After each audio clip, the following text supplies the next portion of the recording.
자, 지난 강의에 이어서 다윗 왕국, 데이비드 킹덤에 대한 얘기입니다. 자, 우리가 지금 진행하고 있는 내용은 뭐냐? 구약에 나타나고 있는 왕국에 대한 내용을 살펴보고 있습니다. 그래서 맨 처음 아담이 세상의 통치권을 가졌다는 얘기가 나왔고요. 그 다음에는 노아가 대홍수 이후에 아담과 같은 그런 권한이 왕권에 주었다는 얘기를 했습니다. 그러고 나서 하나님이 직접 통치를 하시다가 재판관계로서는 사람들이 다른 나라들처럼 우리에게도 우리를 직접 통치할 왕을 세워달라고 하면서 하나님의 진정 통치를 거부했습니다. 그래서 사울왕이 세워졌고요. 그 세워진 인간이 세웠던 사울왕은 결국 폐지되고 이제 누가 단단하느냐? 하나님이 세우신 다윗의 왕국이 등장하는 것입니다. 그래서 하나님께서 다윗을 선택하셨다는 내용이 나옵니다. Divine Choice of David입니다. 사무엘상을 16장을 보시면 나오는 내용이고요. 그 다음에 중요한 내용이 나옵니다. 다윗과의 언약, 다윗의 언약이라는 부분은 대단히 중요한 언약이 되는 것입니다. 이것은 사무엘하 7장 8절 16절 그 다음에 시편에서도 여러 군데에서 등장합니다. 제가 사무엘하 7장 16절에 있는 말씀을 읽어봅니다. 내 집과 내 왕국이 내 앞에서 영원히 세워지리라. 내 보좌가 영원히 세워지리라 하시더라. 자, 이것은 너무나 중요한 언약이기 때문에 여러분께서 직접 성경을 한번 찾아보도록 하겠습니다. 사무엘하 7장 16절을 같이 비벼보도록 하겠습니다. 사무엘하 7장입니다.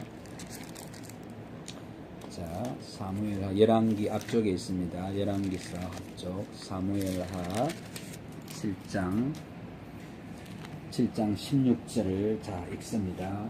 자, 이것은 우리가 이 왕국을 이해하는 데서는 아주 fundamental basis, 기본적인 토대인 것입니다. 내 집과 내 왕국이 내 앞에서 영원히 세워지리라. 내 보좌가 영원히 세워지리라 하시더라. 자, 이것이 바로 구약에서 왕국에 대한 출발점이 바로 여기서 나오는 것입니다.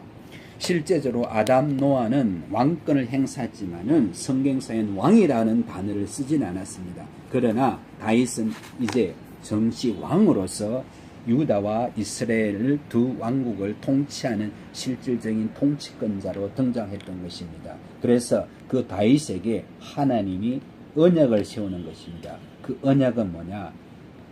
네 보좌가 영원히 세워진다는 것입니다. 이것이 바로 핵심입니다. 구약에서.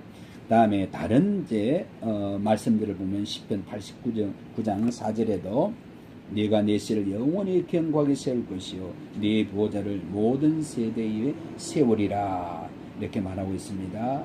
그 다음에 시편 89장 35절에도 그의 씨가 영원히 지속될 것이요 그 다음에 그의 보좌는 내 앞에 태양과 같으리니 그것이 달과 같이 하늘에 있는 신실한 증인같이 영원히 견고히 서리라.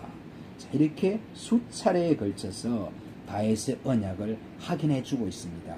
그 다음에 그 다윗의 언약에 대해서 이제 선지자들이 어떻게 예언하고 어떻게 이해해서 예언하고 있는지를 살펴보는데 그것은 이사야서 1장에서 스가랴에서 이르기까지 그 많은 내용들에서 예언되고 있는 내용입니다. 그 중에 특별히 이사야서 9장과 제가 예레미야서, 에스겔서, 그 다음에 다니엘서 있는 말씀들을 제가 뽑아서 여기 기록하고 있습니다. 많은 말씀 중에서 제가 예레미야서 23장에 있는 말씀을 제가 이사야 9장까지 읽도록 하겠습니다. 6절 이는 우리에게 한 아이가 태어났고 우리에게 한 아들이 주어졌음이니 정부가 가버먼트입니다. 정부가 그의 어깨 위에 있을 것이요 그의 이름은 경이로운 분이라 상담자라 능하신 하나님이라 영원하신 아버지라 화평의 통치자라 불리리라. 그의 정부와 화평의 증거함이 다윗의 보좌 그 왕국에 바르게 세워지고 자 보십시오. 왕국이 어떤 왕국이냐? 다윗의 보좌와 그의 왕국 His Kingdom입니다.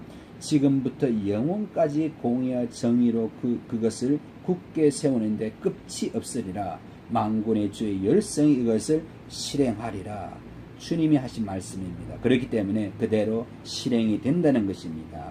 자, 그 다음에 예레미야서 23장 이 예레미야 선지자가 다윗의 언약을 어떻게 또 예언하고 있는지를 보십니다. 주가 말하노라.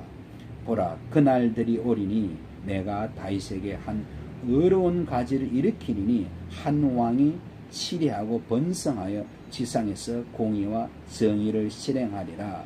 자, 우리가 읽은 지금 이사야나 예레미야는 다윗 왕 시대를 지나서 일어난 얘기입니다. 그 말씀들이. 그렇기 때문에 이 상태에 쓴 말씀은 아직 이루어지지 않는 미래에 대한 얘기인 것입니다. 그런데 오늘날은 어떠냐? 오늘날도 아직 성취되지 않은 구약의 예언의 말씀이라는 것을 우리는 잘 주목해야 되는 것입니다.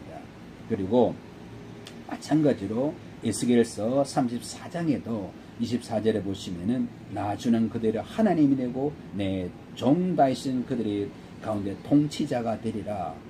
다윗이 통치자, 즉 다윗의 아들로 오시는 그분이 통치자가 영원한 왕국의 통치자가 된다는 것입니다. 그리고 우리가 몇 차례 언급한 다니엘서 2장 44절에 있는 말씀도요. 결코 멸망하지 않는 한 왕국을 세우리니 set up a kingdom입니다. 그 왕국은 다른 백성에 넘겨지지 않을 것이요 도리어 그 왕국이 모든 왕국들을 쳐부수고 멸하여 영원히 설 것이니라. 이것이 바로 뭡니까? 선지자들이 다윗의 언약에 대해서 다시 한번 확인하면서 하는 말씀인 것입니다. 그리고 더 많은 기록들이 있는데요. 지금 이사야서 11장에 있는 말씀 제가 건너뛰겠습니다. 그리고 이사야 11장 6절에 있는 말씀들은 천년왕국에서 땅이 새로운 변화를 받아서 짐승들이나 나무들이나 모든 자연이 새롭게 거듭나는 그 상황을 설명하고 있는 것도 역시 동일한 맥락에서 다윗의 언약에 해당된다고 볼 수 있는 것입니다. 그 다음에 다윗의 언약은 폐기되지 않았으며 왜 그렇겠습니까? 하나님이 열성으로 내가 실천한다고 강조를 했던 그런 언약인 것입니다. 그래서 장차 성취될 것입니다. 그래서 이것이 신약에서 아직까지 성취되지 않은 말씀이라는 것을 확인하고 있습니다. 사도행전 15장에 있는 말씀입니다. 그들이 잠잠해진 후에 야고보가 대답해 말하기를 형제 여러분 내게 경청하라. 하나님께서 그의 이름을 위하여 이방인 가운데서 한 백성을 취하시려고 처음에 어떻게 그들을 찾으셨는가를 시몬이 설명하였으니 이 다음부터 주목하십시오. 이것은 선지자들의 말과 일치된 것이라 기록된 바. 16절 말씀. 이 일 후에 내가 다시 돌아와서 쓰러진 다윗의 장막을 다시 세울 것이며 쓰러진 다윗의 장막 The Tabernacle of David. 다윗의 장막이 언제 쓰러졌습니까?